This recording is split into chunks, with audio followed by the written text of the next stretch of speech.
আসসালামু আলাইকুম। আজকে মাত্র 10 মিনিটে রান্না করলাম চাইনিজ ভেজিটেবল, আর এটা খাইতে এত বেশি মজা হয়েছে যে কি বলবো। আর রান্নাটাও অনেক বেশি সহজ, মাত্র 10 মিনিট লাগছে। সবকিছু রেডি থাকলে আসলে রান্নাটা অনেক দ্রুত হয়ে যায়। তো সাথে ফ্রাইড রাইস নিয়ে খাইছিলাম আমি। তো আজকে আপনাদের সাথে এই চাইনিজ ভেজিটেবলের রেসিপিটা শেয়ার করছি। যারা রান্না খুব একটা ভালো পারে না তারাও রান্না করতে পারবে। এটা খুবই অল্প সময় লাগে। আসলে রান্না করতে অল্প সময় লাগলেও কিন্তু সবজিগুলা ঠিকভাবে কেটে কুটে কুচি করে নিতে একটু বেশি টাইম লাগে। তো আমার সব কিছু রেডি ছিল, তাই আমার খুবই অল্প সময় লাগছে। তো প্রথমে একটা কড়াইতে তেল গরম করে তাতে আদা বাটা আর রসুন বাটা সামান্য একটু দিছি, খুবই কম মশলা লাগে এটাতে। তারপর দিয়েছে মুরগির মাংস ছোট ছোট কুচি করে। তারপর এর মধ্যে দিয়ে দিয়েছি স্বাদ মতো লবণ। তারপর সবকিছু হালকা একটু তেলের উপর ভাজা ভাজা করে নেব। তারপর ভাজা হয়ে গেলে এর মধ্যে একে একে সবজিগুলো দিয়ে দেব। তো প্রথমে পেঁপে দিচ্ছি, কারণ পেঁপে সিদ্ধ হতে একটু বেশি টাইম লাগে, তাই পেঁপেটা আগে দিলাম। তো পেঁপেটা আগে দিয়ে আমরা কিছুক্ষণ একটু ভাজা ভাজা করে রান্না করব, যেহেতু পেঁপে সিদ্ধ হতে বেশি টাইম লাগে। আর আমি বাকি যে সবজিগুলো দিব সেগুলা আগে থেকেই সিদ্ধ করা ফ্রোজেন করা ছিল, তো তাই পেঁপেটা কাঁচা ছিল, একটু বেশি টাইম লাগবে এটা হইতে। তো এটা ঢাকনা দিয়ে 4-5 মিনিটের মতো সিদ্ধ করে নেব।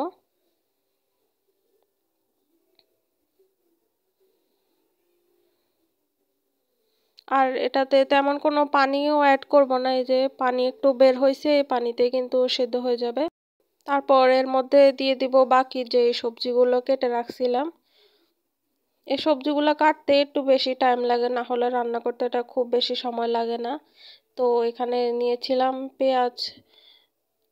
পেঁয়াজ কেটে এরকম খুলে খুলে নিছি, আপনারা দেখতে পাচ্ছেন কিরকম একটু বড় বড় করে। তারপর এর মধ্যে ছিল বেবি কর্ন, ক্যাপসিকাম আর কাঁচামরিচ। তো এবার সবকিছু দিয়ে আর কিছুক্ষণ একটু মিক্স করব। তারপর এর মধ্যে দিয়ে দিব গাজর।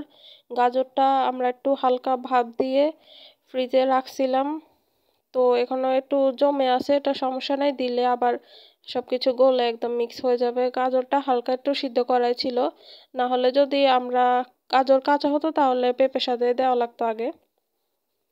তো এবার সবকিছু দিয়ে ঢাকনা দিয়ে এটাকে রেখে দেব আরো 5 মিনিটের মতো।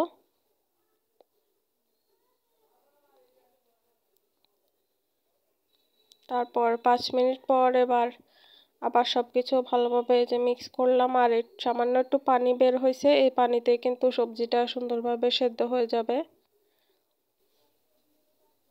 তারপর এর মধ্যে আমরা একটু লবণ চেক করে নেব, যদি লবণ লাগে আর একটু দেব। আর চাইনিজ সবজিতে টেস্টের জন্য সামান্য একটু চিনি দিতে হয়, তো আমরা আধা চামচের মতো চিনি দিছি। এটা শুধু টেস্টের জন্য, এমনি মিষ্টি মিষ্টি করবে না, এটা খাইতে অনেক ভালো লাগবে। তারপর এর মধ্যে দিয়ে দিচ্ছি টেস্টিং সল্ট। টেস্টিং সল্ট তো সব চাইনিজ খাবারে অবশ্যই দিতেই হবে, টেস্টিং সল্ট মাস্ট। আর যদি না দেন তারপরও খেতে মোটামুটি খারাপ লাগবে না, কিন্তু টেস্টিং সল্টটা দিলে ভালো হয়। তারপর এর মধ্যে দিয়ে দিব একটা বাটিতে পানি নিয়ে, এখানে 2 চা চামচের মতো কর্নফ্লাওয়ারটা গুলে নিছি। পানি দিয়ে সুন্দরভাবে গুলে এবার সেটা উপরে দিয়ে দিব। এটা একটু সুন্দর একটা গ্রেভি আনবে, একটু ঘন ঘন গ্রেভি হবে। ঝোলটা যে যেরকম খায়, আমি একটু বেশি ঝোল ঝোল করে রান্না করব, তাই একটু পানিও দিছি পরে।